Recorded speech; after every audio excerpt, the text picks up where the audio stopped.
Hello, welcome to Olga news channel.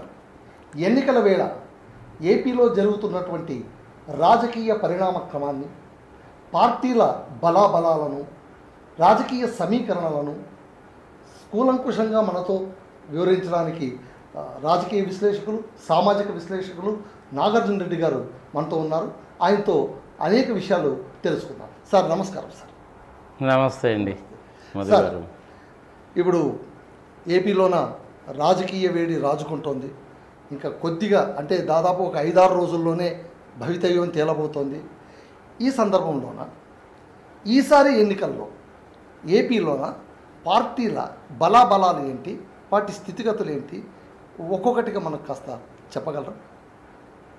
నార్మల్గా ఆంధ్రప్రదేశ్లో 5,28,00,000 మంది జనాభాలో 4,09,00,000 మంది ఓటర్లు ఉన్నారు. ఒక 10 లక్షల ఆడవాళ్ళు ఎక్కువ ఉన్నారు. ఈ మధ్యకాలంలో మీరు ప్రత్యేకంగా అడుగుతున్నారు కాబట్టి చెప్తున్నాను. నరసరాపేట నియోజకవర్గము, మాచర్ల, గురజాల, మిగిలిన ప్లేసెస్ అన్ని తిరిగినప్పుడు ఆ మహిళల్లో ఉత్సాహం చూస్తే ఈసారి గ్యారంటీగా పల్లె ప్రాంతాల్లో మహిళలు డెఫినెట్గా వైఎస్ఆర్సీపీకి సపోర్ట్ చేస్తారు సార్. Okay, point number 1. ఇక ఇచ్చాపురం నుంచి మనం అనంతపూర్ వరకు కనుక తీసుకుంటే 3 భాగాలుగా కనుక మనం విభజించుకుంటే ఉత్తరాంధ్ర, మధ్యాంధ్ర, తర్వాత east Godavari, west Godavari, as well as Eluru లాంటి ప్రాంతాలు. మరి ఈస్ట్ గోదావరి, వెస్ట్ గోదావరి, కృష్ణా, గుంటూరు అనుకోండి ఒక భాగం. కావాలంటే కనుక మీరు ఈవెన్ ఒంగోలు కూడా కలుపుకోవచ్చు, తప్పలేదు. సో అవి ఒక 3, ఈ ఒక 5. ఇక మిగిలినటువంటి నెల్లూరు, కడప, కర్నూలు, చిత్తూరు, అనంతపురం. ఇదే కదా డివిజను. 5+5+3 ఇంతే, అందుకంటే లేదు కదా. ఇవాళ రేపు ప్రజలు ఎంత చైతన్యంగా ఉన్నారంటే ఆంధ్రప్రదేశ్లో ఒకప్పుడు కంచుకోట అనుకునేటువంటి అనంతపురం, కంచుకోట అనుకునేటువంటి శ్రీకాకుళం టీడీపీ పార్టీ వాళ్ళకి ఈసారి అంత సీన్ ఉండదు. ఈస్ట్ గోదావరి, వెస్ట్ గోదావరిలో నేను చూసిన దాన్ని బట్టి, విన్నదాన్ని బట్టి, నాకున్న సమాచారాన్ని బట్టి నిష్పక్షపాతంగా చెప్పాలి అంటే జనసేన, టీడీపీ, బీజేపీ పొత్తు పెట్టుకున్నప్పటికీ కూడాను ఈ ఈస్ట్ గోదావరి, వెస్ట్ గోదావరి జిల్లాల్లో 50-50 అనేటువంటిది నాకు కనపడుతుంది. Subject to correction. ఈ జనాలకు ఇష్టం ఉండొచ్చు, లేకపోవచ్చు. కృష్ణా, గుంటూరు జిల్లాలలో కూడాను ఆలోచిస్తే అదేదో 60-40, 70-30 రేషియోలోనే కనపడుతుంది. అంటే వైఎస్ఆర్సీపీకి సీట్లు ఎక్కువ రావడానికి అవకాశం ఉంటాయి. ఏదో 1-2 గుంటూరులో తగ్గొచ్చు. లాస్ట్ టైం నెల్లూరులో 10కి 10 వచ్చాయి. ఈసారి 8-9 సీట్ల దాకా రావడానికి అవకాశం ఉంటుంది. ఇక రాయలసీమ జిల్లాకు వస్తే ఇంతకుముందు ఆల్మోస్ట్ 49 ఏమో వచ్చినట్టున్నాయి అవుట్ ఆఫ్ 52. ఈసారి 1-2 సీట్లు తగ్గడానికి అవకాశం ఉంది అక్కడ. ఓవరాల్గా చెప్పాలి అంటే వైఎస్ఆర్సీపీకి ఇప్పుడు ఈరోజు ఉన్నటువంటి స్థితిని నేను చూసిన దాన్ని బట్టి, మా ఫ్రెండ్స్ ద్వారా నాకు వచ్చిన ఇన్ఫర్మేషన్ బట్టి, ఆర్టీసీ డ్రైవర్స్ తోటి, ఆర్ఎండ్బి వర్కర్స్ తోటి, టెలిఫోన్ డిపార్ట్మెంట్లో పనిచేసే వాళ్ళతోటి, టీచర్లతోటి, చిన్న చిన్న వ్యాపారాలు చేసుకునేటువంటి వాళ్ళతోటి, నా ప్రొఫెషనల్ కొలీగ్స్ తోటి, చాలామందితోటి మాట్లాడిన తర్వాత నేను వచ్చిన కంక్లూషన్కి ఏంటంటే వైఎస్ఆర్సీపీ వాళ్ళకి 120 సీట్లుగా తగ్గవు. ఇప్పుడు ఈచ్ అండ్ ఎవ్రీ డిస్ట్రిక్ట్లో కూడాను శ్రీకాకుళంలో ఎన్ని ఉన్నాయి, నెల్లూరులో 10 ఉన్నాయి, గుంటూరులో 17 ఉన్నాయి, కృష్ణా జిల్లాలో ఎన్ని ఉన్నాయి, ఈస్ట్ గోదావరిలో 19 ఉన్నాయి. ఇట్లా లెక్కేసుకుంటూ ఒక్కొక్క నియోజకవర్గాన్ని చెప్పాలి అనేసి అంటే చాలా టైం పడుతుంది. ప్రజలకు అంత టైం లేదు, ఇప్పుడు చూసేయండి, ఓపిక లేదు. వాళ్ళు ఎంతసేపటికి అడుగుతారంటే సార్ ఎన్ని సీట్లు వస్తాయి చెప్పండి సార్ అంటారు. నేను యాక్చువల్గా లిస్ట్ అవుట్ చేసుకుంటే 120 సీట్లకు తగ్గకుండా వైఎస్ఆర్సీపీకి ఒకటి వస్తాయి. ఎంపీ సీట్లు కూడాను 20-22 సీట్లు గ్యారంటీగా వస్తాయి. మీరు పర్సంటేజ్ ఆఫ్ ఓటింగ్ కూడా చూసుకుంటే మీరు ఈసారి పోయినసారి ఎన్నికల లెక్కలో చెప్తున్నారు. కొంచెం మీరు కాస్త అంకెలు కాస్త భయం పుట్టించాలా చెప్తున్నారు.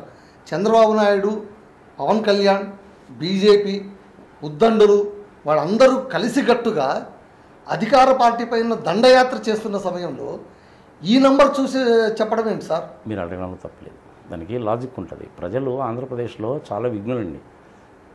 చిరంజీవి గారు పోటీ చేసినప్పుడు 70 లక్షల ఓట్లు నువ్వు కొట్టేశావయ్యా, దాని మూలంగా నేను ఓడిపోయానని చెప్పి చంద్రబాబు నాయుడు పడి ఏడ్చాడు.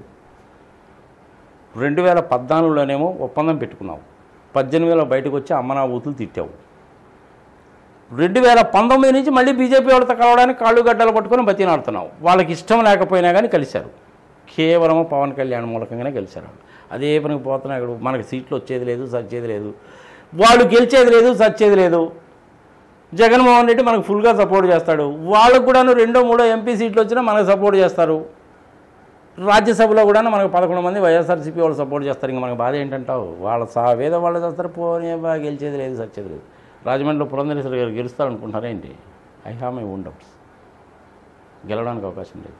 అంటే ఇప్పుడు అట్లనే ఇప్పుడు ఆయన కూడా తీసుకోండి, పీలేరులో పోటీ చేస్తారు, రాజంపేటలో పోటీ చేస్తున్న ఆయన కూడా తీసుకోండి. ఆయన పరిస్థితి అంతే. ఒక మాట చెప్పండి సార్, ఈసారి బీజేపీ బోని కొట్టదంటారు ఏపీలోనా? I don't think so. అన్యాయం సార్ ఇది. అన్యాయం కాదు, మీకు అన్యాయం అనిపించిందేమో, నాకు అనిపించట్లా. అలా కాదండి, జాతీయ పార్టీ సార్ ఎప్పుడైతే బీజేపీ తోటి వీళ్ళిద్దరూ పొత్తు పెట్టుకున్నారో ప్రజలు వచ్చిన కంక్లూషన్ ఏంటంటే చేయడం చేతగానే మూడలు, అంతకంటే ఏం చేస్తారండి? I'm sorry to use the word. BJP వాళ్ళ మూలంగా వీళ్ళకి ఒరిగేదే ఉందండి, చేసి వచ్చేదే ఉందండి. బీజేపీ వాళ్ళు కాంగ్రెస్ వాళ్ళు కలిసే కదండి ఆంధ్రప్రదేశ్ కొంప ముంచింది. ప్రత్యేక హోదా రాకపోవడానికి కారణం చంద్రబాబు నాయుడే కదండి. ప్యాకేజీ కృతిపడి తాకట్టు పెట్టి పారదొబ్బాడు. ఇదే మాట మాట్లాడుతున్నారండి. పల్లెటూళ్ళలో నేను ఎవరిని అడిగినా కానీ ఇదే. ఏంది సార్ మీరు మమ్మల్ని టెస్ట్ చేయడానికి అడుగుతున్నారా, దేనికోసం అడుగుతున్నారంటే? అంటే కాదండి బాబు, నేను ఇన్ఫర్మేషన్ కోసం అడుగుతున్నాను, మీరు మనస్ఫూర్తిగా చెప్పండి అంటే ప్రతి ఒక్కళ్ళు చెప్పింది ఇదే. అసలు ఆయన ఏదో 40 years ఇండస్ట్రీ 40 years ఇండస్ట్రీ అంటాడు. ప్రత్యేక హోదా ఊరుకోవడం ఏంది సార్? చేసిన బుద్ధి తక్కువ పని కదా. ఇప్పుడు జగన్మోహన్ రెడ్డి చేసరాలేదు ఈయన మీద పడి ఏడుస్తారండి.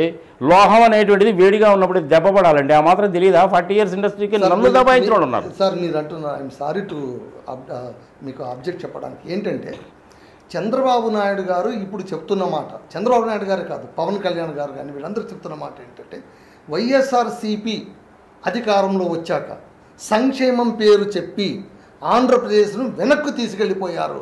సంపద సృష్టించడం నాకు తెలుసు, సంపద పంచడమే వాళ్ళకు తెలుసు, సృష్టిస్తాను నేను, నా మాట నమ్మండి అంటున్న ఆయన మాట నమ్ముతారేమో కదా జనాలు? నమ్మరు.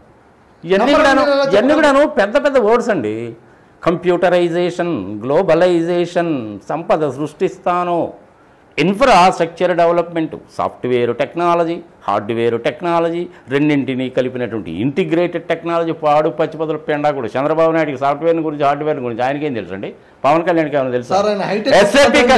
హైటెక్ తీసి పక్కన పెట్టండి సార్. హైటెక్ సిటీని గురించి మాట్లాడతారేంది? హైటెక్ సిటీలో నేను, హనుమాన్ చౌదరి గారు, జయప్రకాష్ నారాయణ గారు మేమందరం కూడా కలిసి చేసాం. స్కీమ్ తీసుకొచ్చింది పివి నరసింహారావు గారు, తెలంగాణ బిడ్డ. వెనక నుంచి నడిపించిందంతా కూడా వాళ్ళ నలుగురు నడిపించారు, ముగ్గురు నడిపించారు. నేను ఆడిటర్గా ఉన్నాను, నాకు తెలియదా ఏంటి? చంద్రబాబు నాయుడికి ఏం తెలుసు అండి? నాకు అర్థం కాదు. హార్డ్వేర్కి సాఫ్ట్వేర్కి సరిగ్గా స్పెల్లింగ్ తెలియదైతే ఏం మాట్లాడతారండి మీరు? జనాలకు తెలియదు అనుకుంటారేది? బ్రహ్మాండంగా తెలుసు, జనాలకి బాగా తెలిసిపోయింది. చంద్రబాబు నాయుడు ఇట్లాంటి పనికి మేల మాటలు చెప్తున్నాడని నమ్మడం మానేశారు. అరే ల్యాండ్ టైటిల్ యాక్ట్ మీద అదే చెప్తాడు. పొద్దున్న లేచింది మళ్ళీ 1,00,00,00,00,00,00,00,00 అంటాడు. కాదయ్యా బాబు 1,500 కోట్లని జేడీ లక్ష్మీనారాయణ చెప్పిన తర్వాత కూడా ఇంకా 1,00,00,000 కోట్లు అంటాడు. ఏం సార్ బుర్ర తలకాయలు ఉంటుందో మోకాల్లో ఉంటుందండి? I'm sorry to use this word sir. అట్లా కాదు, ఇట్లాంటివన్నీ కూడా నువ్వు పరిశీలించిన తర్వాత జనాలు వచ్చిన కంక్లూషన్ ఏంటంటే, అమ్మో చంద్రబాబు నాయుడు నమ్మడానికి లేదండోయ్, పవన్ కళ్యాణ్ ఉన్నాడు, అమ్మో అసలు నమ్మడానికి లేదండోయ్. అలా కాదు సార్, కంక్లూజన్కి వచ్చారని మీరు ఎలా చెప్పగలరు? ప్రజలు చెప్తున్నారు సార్, నేను కాదు చెప్పేది. మీరు వెళ్తున్నప్పుడు ప్రతి ఒక్కరు షేర్ చేసుకుంటున్నారు. ప్రతి ఒక్కళ్ళు అదే షేర్ చేసుకుంటారు, ప్రతి ఒక్కళ్ళు కూడా అదే షేర్ సార్. అయితే మీరు ఈ మాట చెప్తున్నారు, కాకపోతే ఇవాళ రాష్ట్రంలో వినిపిస్తున్న మాట ఏంటంటే, ఎవరికి ఈ సాతి ఈజీ కాదు, అంత గట్టిగా ఉంది వ్యవహారము, గాలి లేదు అంటున్నారు సార్. వాళ్ళు మాకు 150 సీట్లు వస్తాయని కూడా అంటారు. లగడపాటి రాజగోపాల్ కూడా పోయినసారి అలాగే చెప్పాడు. ఉన్న క్రెడెన్షియల్స్ మొత్తం నాశనం చేసుకున్నాడు. అవునా కదా? తెలంగాణలో కూడా 55 సీట్లు అనేటువంటిది తెలుగుదేశం పార్టీ వాళ్ళకి వస్తాయన్నాడు. సంకనాగిపోయారు. అవునా కాదా? గుండె మీద చేసుకొని చెప్పండి మీరు. అక్కడ దాకా అక్కర్లేదు సార్. మీరు కూడా చదువుకున్నటువంటి వాళ్ళే, విఘ్నులే, పత్రికా రంగంలోనే ఉన్నారు. మీరు అబ్జర్వ్ చేస్తుంటారు, మీకు కూడా తెలిసి ఉంటుంది. తెలియదని చెప్పి నేను అంటలేదు. మీ గుండె మీద చేసుకొని మీరు చెప్పండి సార్. జగన్మోహన్ రెడ్డి చేసిన దాంట్లో తప్పులు ఏంటో మీరు ఒక 4 చెప్పండి చూద్దాం. ఆయన ఆర్థిక విధ్వంసం చేశారు. పాడు పచ్చిబద్దలు పిండా కూడా. అసలు ఆర్థిక విధ్వంసం అంటే ఏందండి? నాకు అర్థం కాదు అది. ఆయన వాళ్ళకి కాని వాళ్ళకి పప్పు బెల్లాల డబ్బులు పంచడం ఆర్థిక విధ్వంసమే కదా. ఇదిగో ఇదే పనికి మళ్ళీ ఎవరు అండి, పప్పు బెల్లాల డబ్బులు పంచాడు, బట్టన్ నొక్కు బాబు అంటాడు. బట్టన్ నొక్కు బాబు అన్నటువంటి వాడివి అదే పని నువ్వుగానే చేసినప్పుడు ఏం చేశావు? నేను సాఫ్ట్వేర్ ఇండస్ట్రీ తీసుకొచ్చాను, బ్రహ్మాండంగా చేశానన్నావు కదా. జగన్మోహన్ రెడ్డి ఇండస్ట్రీస్ తీసుకురాలేదన్నాడు. నువ్వేమో కియా కియా కియా కియా అని తప్ప రెండోది మాట్లాడవు. జగన్మోహన్ రెడ్డి గారి హయాంలో ఎన్ని ఇండస్ట్రీస్ వచ్చినాయి మీకు తెలుసా? లిస్టు చూసారా మీరు ఎప్పుడన్నా? Department of industrial policy and ప్రమోషన్లో లిస్టు చూడడం తెలుస్తుంది ఎన్ని ఇండస్ట్రీస్ వచ్చినాయో. ఆంధ్రప్రదేశ్లో ఇంచుమించుగా 400 ఇండస్ట్రీస్ వచ్చినాయి.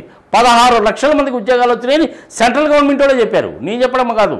42,000 కోట్ల రూపాయల ఫారిన్ డైరెక్ట్ ఇన్వెస్ట్మెంట్ వచ్చింది. జపాన్ వాళ్ళు వచ్చి టైర్ల కంపెనీ పెట్టారు, సెంచరీ ప్లైవుడ్ వాళ్ళు వచ్చి ప్లైవుడ్ కంపెనీ పెట్టారు, జేఎస్డబ్ల్యూ వాళ్ళు వచ్చి కడపలో స్టీల్ ప్లాంట్ పెడుతున్నారు, 700 కోట్లు ఖర్చు పెట్టి మంచి హాస్పిటల్ ఉద్దానం పర్మనెంట్ సొల్యూషన్ ఇచ్చారు, వాటర్ సొల్యూషన్ పర్మనెంట్ సొల్యూషన్ ఇచ్చారు, 17 మెడికల్ కాలేజీలు వచ్చినాయి, ఇన్ఫోసిస్ వాళ్ళు వచ్చారు, అదాని వాళ్ళు వస్తున్నారు, సోలార్ పవర్కి సంబంధించిన గ్రీన్ కో వాళ్ళు వచ్చారు. ఎంత పెద్ద లిస్టు లేదు సార్. పరిశ్రమలు లేవంటారు. తలకాయ మోకాల్లో ఉండదు, మోకాల్లో ఉండదు, తలకాయలో మీరు ఇన్ని చెప్తున్నారు. అసలు వీళ్ళకి సార్, అసలు వీళ్ళకి ఎందుకు ప్రకటించలేదు? సంక్షేమముకి అభివృద్ధికి తేడా తెలియదండి వీళ్ళకి. ఎన్నిసార్లు చెప్పినా కానీ సంక్షేమానికి అభివృద్ధికి తేడా తెలియదు. ఏది సంక్షేమము ఏది అభివృద్ధి అనేది ఇంటర్నేషనల్ మానిటరీ ఫండ్ వాళ్ళు కూడా ఇంతవరకు క్లియర్ కట్గా చెప్పలేదు సార్. సంక్షేమము అభివృద్ధి రెండు ఎప్పుడు కూడా గో హ్యాండ్ ఇన్ హ్యాండ్. అది మీకు సంక్షేమం అనిపించవచ్చు, నాకు అభివృద్ధి అనిపించవచ్చు. పిల్లవాడి మీద ఖర్చు పెట్టినటువంటి ప్రతి రూపాయి కూడాను హ్యూమన్ రిసోర్సెస్ డెవలప్మెంటు 15 సంవత్సరాలు నువ్వు వాడి మీద ఖర్చు పెడితే వాడు దేశానికి ఉపయోగపడతాడు కాబట్టి అది అభివృద్ధి, సంపదను సృష్టించడం అంటారు నేను. మీరేమో బట్టలకు బాబుని పేరు పెడతారు. ఒక డాక్టర్ తయారు కావాలంటే ఉత్తపుణ్యానికి తయారు కాదు సార్. ఒక ఐఐటి ఫెలో కనుక బయటకు కనుక రావాలంటే ఉత్తపుణ్యానికి రాడు సార్. అది 20-25 లక్షలు ఖర్చు పెడతారు. అదంతా కూడా గవర్నమెంట్ పెట్టింది కదా, అది సంక్షేమం కిందకు పోతుంది సార్. అది హ్యూమన్ రిసోర్స్ డెవలప్మెంట్ అండి. అది అభివృద్ధి అని అంటారు కానీ సంక్షేమం ఉండండి అంటారు. పిచ్చోడు అనాల్సిందే సార్ సంక్షేమం అని. అందుకనే అంటారు చంద్రబాబు నాయుడు చిప్పు తప్పిందని. వెరీ సారీ, 74 ఏళ్ళ పెద్ద మనిషి నేను ఆ మాట అనకూడదు. సంక్షేమానికి అభివృద్ధికి వీళ్ళకి తేడా తెలియదు సార్. ఫైనల్గా నేను చెప్తున్నాను, 120 సీట్లకు తగ్గకుండా వస్తాయి సార్. అంటే ఏకపక్షంగా వెళ్తుంది అంటారు ఈసారి. 120 సీట్లు వస్తే ఏకపక్షం ఎట్టేది. లాస్ట్ టైం 151 వచ్చినాయి. మరి ఈసారి 120 అనే ఎందుకు చెప్తున్నాను నేను? అక్కడే మీకు డిఫరెన్స్ ఏంటో తెలియట్లా. అది యాంటీ ఇన్కంబెన్సీ మూలకంగా వచ్చిందా? కాదు. మరి దేని మూలకంగా వచ్చింది? ఏదో ఒక రీజన్ అయితే ఉండాలిగా. అవును. పట్టణ ప్రాంతాల్లో కొంచెం షిఫ్ట్ జరిగింది. ఏం షిఫ్ట్ అంటారు? అది వాళ్ళు ఎందుకో కొంచెం అసంతృప్తిగా ఉన్నారు. దానికి కారణం ఏంటంటే మాకు పథకాలు అంటలేదండి అంటారు. ఇప్పుడు మీకు వస్తున్నాయా పథకాలు? నాకు వస్తున్నాయా? ఆయనకు వస్తున్నాయా? ఎవరికి రావు. ఎట్లా వస్తాయి సార్? మనందరం ఇన్కమ్ ట్యాక్స్ ఎస్ఎస్సీమయ్యి ఇంట్లో ఏసీలు పెట్టుకొని కార్లలో తిరుగుతా పథకాలు నీకు నాకు ఎందుకు వస్తాయి? పట్టణాల్లో ఉండేంటి ప్రజలు అనేది అదే, నాకు రావడం లేదండి పథకాలు, బెనిఫిట్ రావట్లేదండి అంటాడు. పథకాలు బెనిఫిట్ రాకపోవడం ఏంది? శుభ్రంగా గవర్నమెంట్ స్కూల్ పెట్టిందా? నువ్వు పిల్లల్ని తీసుకెళ్ళి అక్కడ చేర్పించుకో, ఇంగ్లీష్ మీడియం స్కూల్, ఇంకేం కావాలి నీకు? అది నీకు బెనిఫిట్ కాదా? అనడానికి బొచ్చడైన మాటలు అంటారు సార్. బుర్ర తక్కువ మునాడుకులందరూ చేసిన దిక్కుమాలి పని. ఉన్నటువంటిది 6 రోజులు. You take it granted. YCP వాళ్ళతో వచ్చిన ప్రాబ్లం ఏంటంటే చేసిన పనులు చెప్పుకోవడం చేత కాదు సార్ వీళ్ళకి. మాలాంటి వాళ్ళు బయటకు వచ్చి ఎంత చెప్పినా కానీ కనీసం ఆ పాయింట్స్ అన్నా క్యాచ్ చేసుకునే ఎమ్మెల్యేలు కానీ ఎంపీలు కానీ ఎక్కడైనా చెప్తారేమోనంటే చెప్పరు. వీళ్ళేమో రోడ్ షోలు పెడతారు, దండాలు పెట్టుకుంటూ పోతారు. అయ్యా మేలాంటి వాళ్ళు ముందుకు వచ్చాం బాబు, ఎండైనా వానైనా మేము చెప్తామా, మాకు అవకాశం ఇవ్వండి అంటే రోడ్ షో అంటే అంటాడు. నీకు చెప్పడం చేత కాకపోయా నన్నేమో ఎలా చేయకపోతేవి. వాళ్ళేమో తప్పుడు ప్రచారాలు చేస్తారు. వాళ్ళ చేతిలో 4 టీవీ ఛానల్స్ 2 పేపర్లు ఉన్నాయి. నీకేమో ఇది లేదు. అమ్మ పెట్టదో అడక్క తినేది అన్నట్టు నువ్వేమో చెప్పకపోతే మమ్మల్ని ఏమో చెప్పనీకపోతుంది. మా ప్రాణాలకు తెగించి మేము చెప్తేనే మమ్మల్ని నామనాబుద్ధులు తిడుతుంటారు, మా కారు అద్దాలు బాగపడుతుంటారు. దీనికి వైసీపీ వాళ్ళు పాపం మాకు ఆ మాత్రం ప్రొటెక్షన్ ఇవ్వద్దు సార్. నేనెంత కడుపు మండి చెప్తున్నాను చూడండి. ఎండాకాలంలో రాత్రిపూట నాకు కడుపు మండి మీరు అడిగిందని చెప్తున్నా. మళ్ళీ ఇంకోసారి చెప్తున్నా, 49.5% ఓట్లు మళ్ళీ ఈసారి వస్తాయి సార్. వాళ్ళల్లో కూడాను లేడీస్ చాలా కసిగా ఉన్నారు. లేడీస్ అనేటువంటి వాళ్ళు 60-65% లేడీస్ వైఎస్ఆర్సీపీకే వేస్తారు సార్. వాళ్ళు ఖచ్చితంగా ఉండడానికి కారణం ఏంటంటే వాళ్ళ కళ్ళకి ఎదురుగా కనపడుతుంది. పిల్లోడు చదువుని గురించి ఆలోచించాల్సిన పని లేదు. వాళ్ళకి వయసు మీరిపోతే ఆరోగ్య ప్రాబ్లమ్స్ ఏమైనా వస్తే వాళ్ళు ఆలోచించుకోవాల్సిన పని లేదు. రైతు భరోసా కింద ఇస్తున్నారు. ఇంట్లో మగవాడేమో వ్యవసాయం చేసుకుంటున్నాడు, వీళ్ళేమో ఇంట్లో పండించుకుంటున్నారు. స్వయం ఉపాధికి వాళ్ళకే కల్పించుకుంటున్నారు. డ్వాక్రా రుణాలు తీసుకుని వాళ్ళు చక్కగా చేస్తున్నారు. సార్, జనసేనాని పవర్ స్టార్ పవన్ కళ్యాణ్ ఎంతోమంది యువకులకు ఒక హీరో ఇమేజ్ ఉన్నటువంటి గ్లామరస్ పొలిటికల్ లీడర్ ఇవాళ బరిలో దిగారు. ఆయన వెళ్ళిన చోటంతా చెప్తున్నారు, గతంలో లాస్ట్ ఎన్నికల్లో నన్ను 2 చోట్ల ఓడించారు, అయినా నేను నిలబడి ఉన్నాను, కేవలం మీకోసం నిలబడి ఉన్నాను, ఇవాళ మీరు నాకు ఓటు వేయండి అని అభ్యర్థిస్తున్నాను అని పిఠాపురంలోన ఆయన మాట్లాడిన మాటలకు అక్కడున్న ప్రజలందరూ కూడా నిజమే కదా, ఈసారి పవన్ కళ్యాణ్ని గెలిపించుకుందాం అని అంటున్నారని మనకు తెలుస్తోంది. అంతేకాదు, పవన్ కళ్యాణ్ ఎన్నికలకు సంబంధించి జనసేనకు సంబంధించిన కార్యకర్తలే పందాలు వేస్తున్నారు, 1కి 3 ప్రకారం పందాలు వేస్తున్నారు. ఇవన్నీ మనం పక్కన పెడితే ఈరోజు పిఠాపురం పరిస్థితి ఏంటి? పవన్ కళ్యాణ్ గారు ఏ విధంగా గెలవబోతున్నారా? అక్కడ ఎన్నికలు ఏకపక్షం కాబోతున్నాయా? లేదా వంగగీత గారు ఒక మహిళగా, ఒక మంచి రాజకీయ నాయకురాలిగా అక్కడ మార్కులు కొట్టేయబోతున్నారా జనాలతో? కొంచెం వివరించి చెప్పండి సార్. సార్, పవన్ కళ్యాణ్ గురించి ఎంత తక్కువ మాట్లాడుకుంటే అంత మంచిది సార్. గత 1.5 years నుంచి కనీసం ఒక 30-40 వీడియోలు చేసి ఉంటాను. Point number 1, he's unfit to politics. ఒక చక్కటి నాయకుడికి ఉండవలసిన లక్షణములు, రాజకీయ నాయకుడు కావచ్చు, రాజకీయ నాయకుడు కాకుండా ఒక కార్పొరేట్ కంపెనీకి నాయకుడు కావచ్చు, ఇంకోటి కావచ్చు, ఒక్క లక్షణం కూడా లేదండి. పోయిన లక్షణాలు ఏంటో చెప్పండి. అసలు చక్కటి రాజకీయ నాయకుడు అంటే ఉండాల్సిన లక్షణాలు ఏంటంటే చక్కటి చదువు ఉండాలి. వాళ్ళేం ఐఐఎంలో ఐఐటీలో చదవాలని చెప్పి నేను అనలా. కనీసము ఒక పర్టికులర్ ఫీల్డ్లో, సే ఫర్ ఎగ్జాంపుల్ హిస్టరీయే అనుకోండి, కనీసం ఆ హిస్టరీలో ఉన్న ఎక్స్పర్టిజం ఉండాలి. 10th క్లాస్ చదివినోడికి యాడించి వస్తుంది సార్, ఉండదు. అతని కంటే ఏలుముద్దర వేసుకునేటువంటి పంచాయతీ లెవెల్లో ఉండేటువంటి మహిళలు, సొంతకం పెట్టడం వచ్చినటువంటి మహిళలు 100 times బెటర్ అండి. నేను చాలామంది చూశాను. He's unfit to politics. శత్రువుని కూడా మిత్రువుగా మార్చుకోనేటువంటి రాజశేఖర్ రెడ్డి నినాదానికి టోటల్ ఆపోజిట్. దరిద్రమైనటువంటి భాష, ఆవేశము, కోపము, ఆలోచన తక్కువ, ఆవేశం ఎక్కువ. అసలు జగన్మోహన్ రెడ్డి తిట్టడానికే పార్టీ పెట్టాడేమో అనిపిస్తుంది సార్ నాకు. రేపు ఆయన నిజంగానే గెలిచాడా లేడా అనేది that is a different thing. ఇప్పటి వరకు నాకున్న సమాచారాన్ని బట్టి ఆయన పిఠాపురంలో 50-50 ఛాన్సెస్ కానీ ఇంకోటి కాదు. లాస్ట్ టైం 2 చోట్ల ఎందుకు ఓడిపోయాడండి?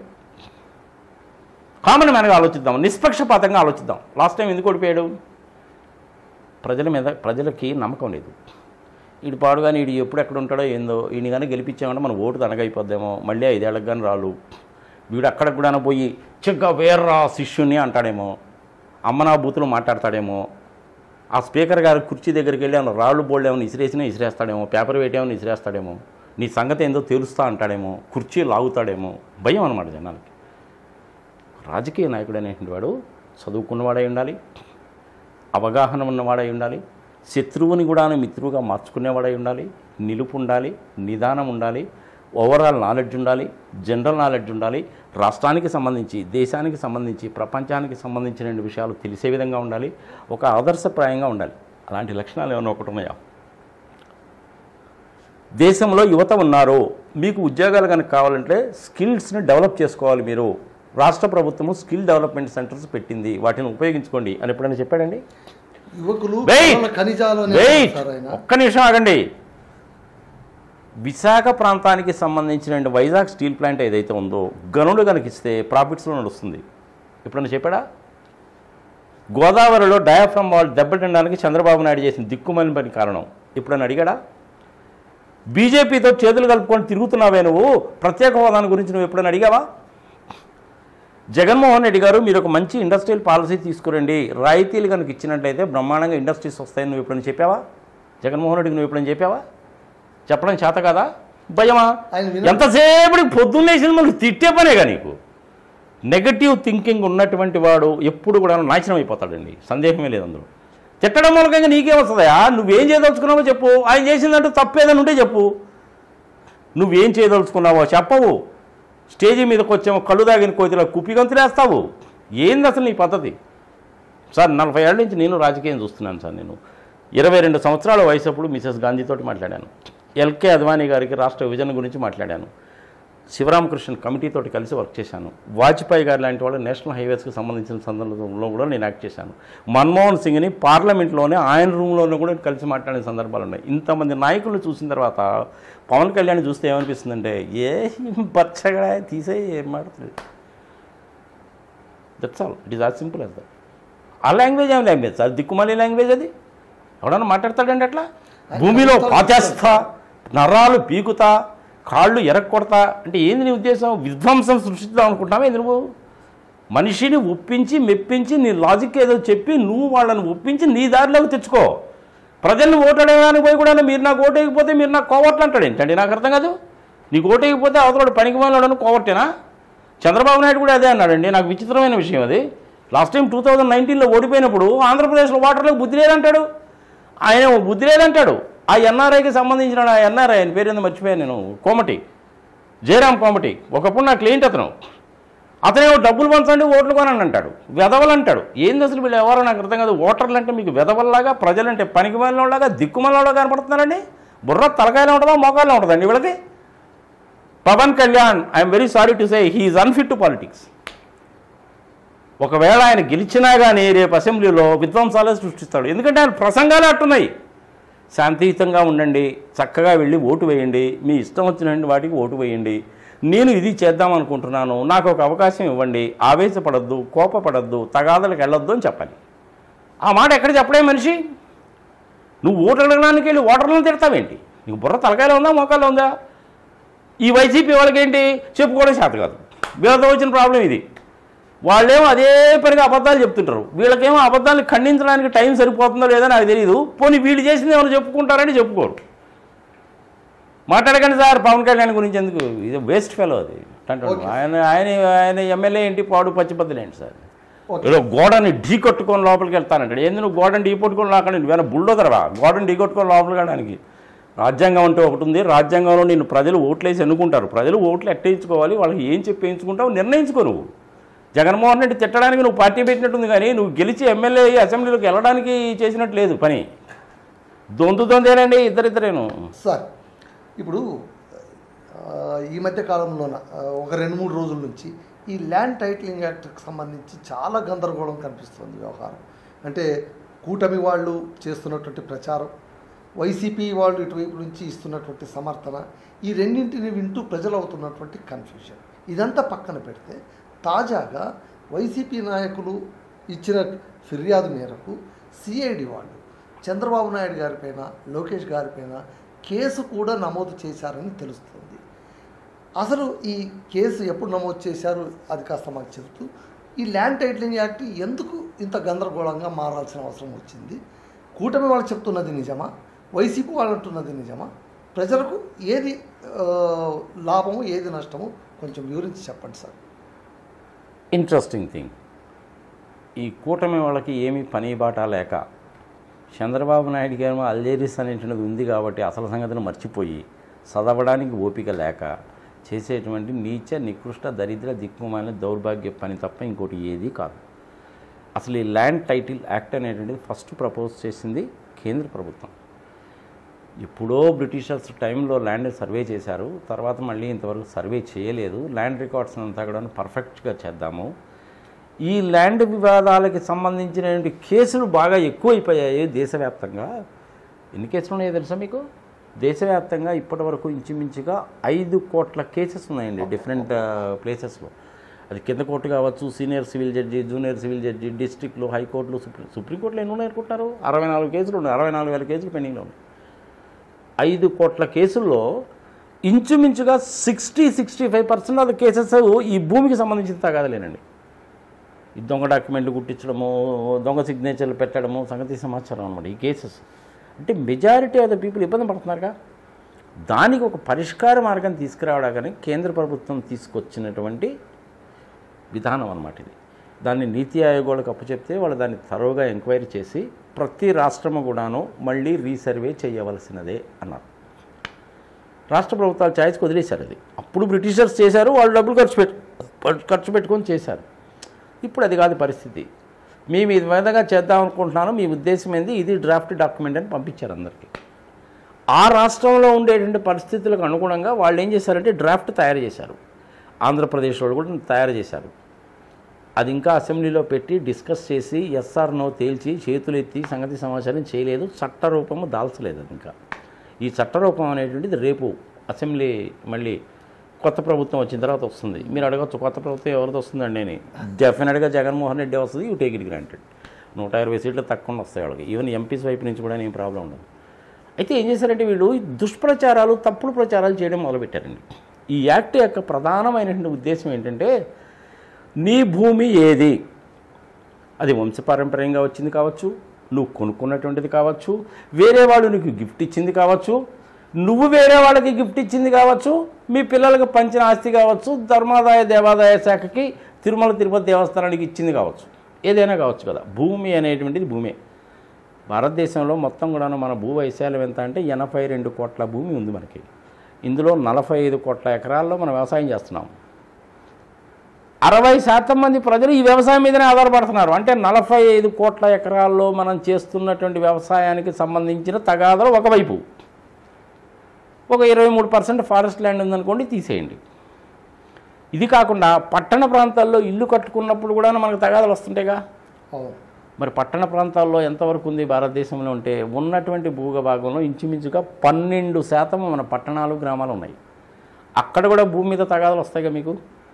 ఇదే ఒక 4 సెంట్లలో మీరు ఇల్లు కట్టుకున్నారండి, 4 సెంట్లు కొనుక్కున్నారు, దాన్ని మీరు అటు పెట్టుకున్నారు. మనకు ఉన్నారు కదా రియల్ ఎస్టేట్ డీలర్లు ఉన్నారు కదా, బ్లాక్ టాప్ రోడ్ వేసాము, అండర్ గ్రౌండ్ కేబులింగ్ వేసాము, మంచినీటి సౌకర్యం కలిగించాము, అదిగో ట్యాంకు చూసారా ఎంత ఎత్తునుందో, ఇవన్నీ చెప్తుంటారు, జనాలకు అంటగడతారు.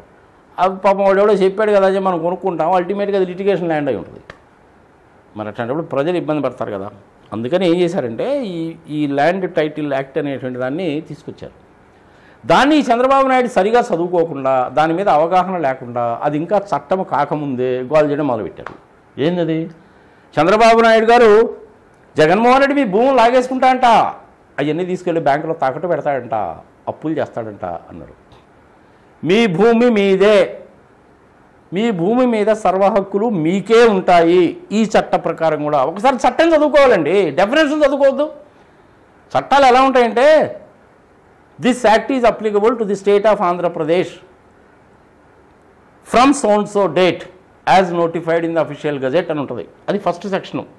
సెకండ్ సెక్షన్లో అన్నీ కూడా డెఫినేషన్లో చెప్తారు. మనిషి అంటే ఎవడో, కంపెనీ అంటే ఏంటి, ఫర్మ్ అంటే ఏంటి, ల్యాండ్ అంటే ఏంటి, ఆ ల్యాండ్లో ఉన్న రకాలు ఏంటి, అర్బన్ ల్యాండ్ అంటే ఏంటి, రూరల్ ల్యాండ్ అంటే ఏంటి, గ్రేజింగ్ ల్యాండ్ ఏంటి, అగ్రికల్చరల్ ల్యాండ్ ఏంటి, మైనింగ్ ల్యాండ్ ఏంటి, ఫారెస్ట్ ల్యాండ్ ఏంటి, డివిజన్ చెప్తారనమాట. పక్కాగా ఉంటాయండి యాక్ట్స్ అనేటువంటి. లోపాలు లేవు అని చెప్పి నేను అనలేదు, ఉంటాయి. అలు లేదు, చూలు లేదు, కొడుకు పేరు సోమలింగడని, అది ఇంతవరకు అసెంబ్లీలో పెట్టలేదు, దాన్ని యాక్ట్ కింద రూపకల్పన చేయలేదు, వీళ్ళు మళ్ళీ రాష్ట్రపతి గారికి పంపించలేదు, ఆయన సొంతంగా పెట్టలేదు. వీళ్ళకి ఎందుకు ఇంత గోల? అంటే ఒరిజినల్ డాక్యుమెంట్ ఇవ్వరు మీకు, అంతా డిజిటలైజ్ చేసేస్తున్నారు, మీ భూమి పత్రాలు మీ దగ్గర లేకపోతే ఎట్లా? ఏమండి చంద్రబాబు నాయుడుకి బుర్ర తలకాయలో ఉంటుందా మోకాల్లో ఉంటుందండి? I'm very sorry to say that. నేను కంపెనీ పెట్టానంటాడు. ఇప్పుడు ఆయనకు సంబంధించిన హెరిటేజ్ కంపెనీ అయింది. ఇంతకుముందు కంపెనీస్లో ఏం చేసేవాళ్ళు అంటే షేర్ సర్టిఫికెట్స్ అని ఇచ్చేవాళ్ళు, షేర్ ట్రాన్స్ఫర్ ఫామ్స్ అని ఇచ్చేవాళ్ళు. ఇప్పుడు నీకు షేర్ సర్టిఫికెట్లు ఉన్నాయా, షేర్ ట్రాన్స్ఫర్ ఫామ్స్ ఉన్నాయా? డిజిటలైజేషన్ కదా, అంతా డిమాట్ ఫార్మాట్లో కదా ఉంది. ఒకప్పుడు అంటే మనం రూపాయలు అంతా కూడా కావాలంటే బ్యాంకు డబ్బులు కనుక కావాలంటే మనం బ్యాంకుకి వెళ్ళి డబ్బు చెక్ ఇచ్చి తెచ్చుకునేవాళ్ళం. ఇప్పుడు ఎక్కడ పడితే అక్కడ ఏటీఎంలో నువ్వు డబ్బులు డ్రా చేసుకోవట్లా, నెట్ బ్యాంకింగ్లో నువ్వు పంపించడంలా, టీ కొట్టోడు కూడా ఎదురుగా ఇది పెట్టేసుకొని 7 రూపాయలు పెట్టి టీ తాగితే కూడా నువ్వు డబ్బులు అట్టేగా పే చేస్తున్నావు. ఇక్కడ ఎక్కడా లేనటువంటి ప్రాబ్లము ఈ భూచట్టంలో వస్తుందా? ఏం మాట్లాడతారండి, అర్థం పర్థం లేకుండా మాట్లాడతారు. అనవసరంగా తప్పుడు ప్రచారాలు చేశారు. ప్రజలకు నేను మీ ద్వారా చెప్తున్నా, మీ భూమి ఎక్కడికి పోదు, పర్ఫెక్ట్గా ఉంటుంది. తూర్పు, దక్షిణము, పడమర, ఉత్తరం, నీకు హద్దులేంటి? ఒకవేళ ఏదన్నా అవతల యువతల గణాలు ఏదైనా జరుపుకున్నారనుకోండి, అందరినీ పిలుస్తారు. అక్కడ అన్ని వైపులు ఉండే వాళ్ళని పిలిచి మా లెక్క ప్రకారము, మా రికార్డు ప్రకారము ఇతనికి ఈ 2 ఎకరాల 12 సెంట్లు భూమి, మీకేమన్నా అబ్జెక్షన్ ఉందా? నాకేం అబ్జెక్షన్ లేదండి. నీకేమన్నా అబ్జెక్షన్ ఉందా? లేదండి. అందరిని అడుగుతారు. ఎవరికి అబ్జెక్షన్ లేనప్పుడు దానికి కోఆర్డినేట్ ఫిక్స్ చేస్తారు. కోఆర్డినేట్ ఫిక్స్ చేస్తే డిజిటైజ్ అయిపోద్ది. అది అందులో తప్పే ఉందండి. నీ కంపెనీలో షేర్లు మటుకు డిజిటైజేషన్లో ఉండాలి. షేర్ సర్టిఫికేట్ పనికిరావు ఇదే చంద్రబాబు నాయుడు అంటాడు. రైతుల దగ్గరకు వచ్చేసరికి మటుకు అమ్మో ఇది అన్యాయం జరిగిపోయింది, అక్రమం జరిగిపోయిందండి. ఒరిజినల్ డాక్యుమెంట్ రాకపోవడం ఏందండి? నువ్వు ప్రపంచంలో ఎక్కడున్నా తీసుకోవచ్చు. రేపు మనకు అవకాశం ఉంటే నిజంగా చంద్రమండలం కనుక వెళ్ళా ఉంటే చంద్రమండలం దగ్గర కూడా నువ్వు దాని ప్రింట్అవుట్ తీసుకోవచ్చు. పనికి మానేది బాబు. రాష్ట్ర ప్రజలు ఎవ్వరూ సందేహపడాల్సిన పని లేదు. ఇది చాలా చక్కటి యాక్టు. చంద్రబాబు నాయుడు ఇలాగే చెప్తుంటాడు. దయచేసి ఆయన మాటలు నమ్మకండి. వాళ్ళకి ఏంటంటే ఎనిహో ఓడిపోతామని చెప్పి తెలిసి ఏం చేయాలో తెలియక ప్రజల్లో భయాందోళనలు క్రియేట్ చేయడానికి చేసినటువంటి మాదర్ చేతి పని అనమాట ఇది. అందుకనే కేసు పెట్టారు. ఏం చేశారు ఏపీసీఐడి వాళ్ళు? చక్కగా మంగళగిరిలో సెక్షన్ 154 కింద ఐపీసీలో కేసు పెట్టారు. ఏమేమి సెక్షన్ పెట్టారు అందులో వాళ్ళు? 177 సెక్షన్ పెట్టారు. ఇది ప్రజలకు కూడా చూపిద్దాం. సెక్షన్ 171 పెట్టారు, సెక్షన్ 188 పెట్టారు. రెడ్ విత్ సెక్షన్ 120B అన్నారు. ఈ 120B అనేది చాలా పవర్ఫుల్ సెక్షన్. అదేంటి, దాని పర్యవసానం ఏంటి, సబ్ సెక్షన్ 1 ఏంటి, 2 ఏంటి, 3 ఏంటి, దాని మీద కేసులేసి ఏంటి చెప్పమంటే ప్రజలకి టైం దండగా వాళ్ళకి అంతసేపు అవగాహన ఉండదు. రెడ్ విత్ 120B అని కనుక పెట్టారు అంటే ఇది చాలా సీరియస్. చంద్రబాబు నాయుడు 371 కోట్లలో కూడా ఏం పెట్టారో తెలిసిన? Section 420, section 409, red with 120B అని పెట్టారు. ఎందుకు? దొంగ, కరప్షన్ చేశావు, మోసం చేశావు, ప్రభుత్వ ఖజానాకి చిల్లి పెట్టావు అని దాని అర్థం. 420 అంటే దొంగనే. ఇక్కడ కూడాను 120B అని పెట్టారు. చూడండి ఎప్పుడు చేశారు ఇది? నిన్ననే సార్. అది 4వ తారీఖు మే నెల 2024వ సంవత్సరంలో రాత్రి 10:45 పెట్టారు. ఎవరి మీద పెట్టారు? చంద్రబాబు నాయుడు మీద, లోకేష్ మీద, తెలుగుదేశం పార్టీ మీద పెట్టారు. విచిత్రం అది. తెలుగుదేశం పార్టీ మీదనే కాకుండా ఇంకా పార్టీలను ఎవరిని చేశారంటే ఎలక్ట్రానిక్ క్యాంపేజియన్ టీమ్ ఆఫ్ టీడీపీ అంటే యూట్యూబ్ ఛానల్స్ పెట్టి ప్రచారాలు, తప్పుడు ప్రచారాలు, దిక్కుమాల ప్రచారాలు చేస్తున్నటువంటి టీడీపీ టీం మీద పెట్టారు. Owner of IVR cell number so and so, owner of IVR cell number so and so, owner of IVR cell number so and so రాశారు. ఇప్పుడు ఆ సెల్ నెంబర్ చదవమంటే నేను చదువుతాను కానీ టైం దానగా ప్రజలకు అంత ఓపిక ఉండదు. ఇది దీనికి సంబంధించినటువంటిది అనమాట. ఇది చాలా పర్ఫెక్ట్గా పెట్టారు. రైట్. ఈ చట్టం మూలకంగా ప్రజలకి ప్రతి ఒక్కడికి కూడాను నా భూమి ఇది, నా భూమికి తూర్పు, దక్షిణము, పడమర, ఉత్తరము ఇవి ఉన్నాయి. ఈ భూమికి చుట్టుపక్కల ఒకవైపు అప్పారావు, ఒకవైపు సుబ్బారావు, ఒకవైపు నాగార్జున రెడ్డి, ఇంకొక వైపు ఏమో జనార్దన్ రెడ్డి ఉన్నారు. వాళ్ళ వయసు ఇది, వాళ్ళ భూమి నెంబర్లు ఇవన్నీ కూడా వేస్తారు దాంట్లో. ఇంతకుముందు మనకి సర్వే నెంబర్లు కనుక వస్తే ఎట్టా ఉండేయంటే వంశపారంపర్యంగా వస్తున్నప్పుడు, సే ఫర్ ఎగ్జాంపుల్ ఇప్పుడు మా ల్యాండే తీసుకోండి సార్, చెప్తాను నేను ఎగ్జాంపుల్, ప్రజలకు కూడా తెలియాలి కాబట్టి. నాకు 289 అనేటువంటి సర్వే నెంబర్తో ఒక 1.80 ఎకరాల ల్యాండ్ ఉంది. అది నా పేరు మీదనే ఉంది. మా తాతల తండ్రుల నుంచి వచ్చింది. మా నాన్నగారు కొన్నటువంటి ల్యాండ్ సర్వే నెంబర్ ఎంత అంటే 1032 అంటే 1032/C, అది దాని నెంబరు. మరి సి అని ఎందుకు వచ్చింది అనేసి అంటే మా నాన్నగారు వాళ్ళ వంశపారంపర్యంలో పంచుకున్నప్పుడు, మా నాన్నగారు ఆ భూమి కొన్నప్పుడు వేరే వాడి దగ్గర నుంచి కొన్నప్పుడు ఈయనకి సి అని పెట్టాడు. అంటే ఏబీలు వేరే ఉన్నారనమాట. సో ఇది సి అనేటువంటిది పర్ఫెక్ట్గా. ఇప్పుడు మా అన్నదమ్ములు ఆ ల్యాండ్ పంచుకున్నప్పుడు C-1 2 3 4 అని వేశారు. అందులో ఏం చేశారంటే 5 ఎకరాలు అనేటువంటిది పులి చిత్తల కింద తీసేసుకున్నారు. ఎనియో రాజశేఖర రెడ్డి గారిని నిజంగా చేతులు దండం పెట్టాలి. ఆయన ఏం చేశాడంటే ఒక జీవో పాస్ చేశాడు. ఇది ఇప్పుడంటే మనం అనుకుంటున్నాం కానీ మీ ల్యాండ్ కనుక పోతే 3 ఇంతలు ఇవ్వాలి, 10 లక్షల రూపాయల ల్యాండ్ అయితే మార్కెట్ రేట్ అయితే 30 లక్షలు ఇవ్వాలని ఇప్పుడు అనుకుంటున్నాం. కానీ రాజశేఖర రెడ్డి గారు మన పోలవరం ప్రాజెక్ట్ అప్పుడే పెట్టాడు. మీకు ఇంకా ఒక విషయం తెలిసిన, అసలు ఇది అన్యాయమో అక్రమం అని చెప్పి తెలుగుదేశం వాళ్ళు కేసులు పెట్టారండి.